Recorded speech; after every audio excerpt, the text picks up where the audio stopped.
నా పోరాటం నేను మొదటి నుంచి చెప్తున్నా.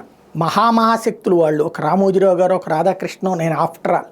కానీ ఎవరో ఒకళ్ళు ఎదురు తిరక్కపోతే ఒక మాఫియా రాజ్యం నడుస్తుంది.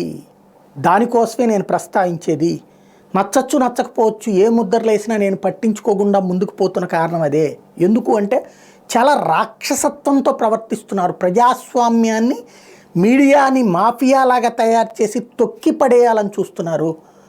వ్యక్తిత్వ హననాలు చేస్తున్నారు, వ్యక్తులని నాశనం చేస్తున్నారు, ప్రతిష్టలు దిగజారుస్తున్నారు, రాష్ట్ర ప్రయోజనాలను నాశనం చేస్తున్నారు. ఇది నేను చాలాసార్లు చెప్పాను. ఇది ఇప్పుడు మళ్ళీ ఎందుకు చెప్పాల్సి వచ్చిందంటే, వెల్లంపల్లి శ్రీనివాసు కాపులకి వ్యతిరేకి. ఎందుకంటే ఇప్పుడు అతను పోటీ చేస్తుంది విజయవాడ సెంట్రల్ కాపు సెగ్మెంట్ కాబట్టి అక్కడ అతనికి నెగిటివ్ ప్రచారం చేయడం కోసం ఆంధ్రజ్యోతి ఏ స్థాయికి దిగజారిందంటే, వాళ్ళ వార్త చూడండి, హెడ్డింగ్ ఏమో వెల్లంపల్లి రాజకీయానికి కాపు యువకుడి బలి. హెడ్డింగ్ వార్త చూడండి.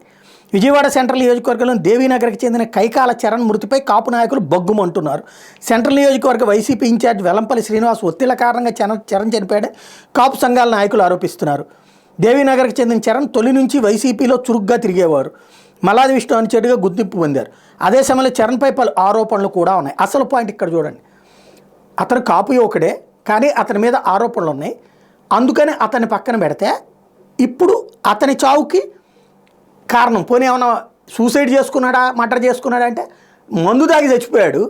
దానికి అలాంటి మనోవ్యధ కల్పించింది వెల్లంపల్లి అంట. ఎలాగా చూడండి, ఇతను మీద ఆరోపణలు ఏంటంటే ఉద్యోగాలు ఇప్పిస్తానని డబ్బులు తీసుకుని ఎగ్గొట్టాడని ఇతని మీద ఆరోపణలు ఉన్నాయి. పలువురు వద్దులు అప్పు చేసి ఇవ్వకుండా తప్పించుకు తిరుగుతున్నాడన్న ఆరోపణలు ఉన్నాయి. వెల్లంపల్లి సెంట్రల్ ఇన్ఛార్జ్ అయ్యాక ఇతని విషయం అర్థమయ్యాక ఇతని పక్కన పెట్టాడు. దానికంటే తట్టుకోలేక మందు తాగి చావు బతుకుల మధ్యకి వెళ్ళిపోయాడంట. కాబట్టి అతనికి చావుకి కారణం వెల్లంపల్లి అంట. డబ్బులు ఎగ్గొట్టినవి, అతను చేసిన దుర్మార్గాలన్నీ కరెక్ట్ అయిపోయినాయి. అతన్ని దూరం పెట్టడం తప్పైంది. అంటే అది మంచి చేసినట్టు చెడు చేసినట్టు వెల్లంపల్లి. కాకపోతే ఇలాంటి దుర్మార్గాలు చేసిన వ్యక్తి కాపు కాబట్టి అంటే పోనీ అతను కాపులందరూ దుర్మార్గులా కాదు. ఇక్కడ ఎంతగా రెచ్చగొడుతున్నారు వీళ్ళు, ఎంత రాక్షసత్వం ప్రదర్శిస్తున్నారు. కాపుల్ని రెచ్చగొట్టాలి. ఇప్పుడు వాడు ఎట్టంటాడో అనేది కూడా రాశారు ఇక్కడే.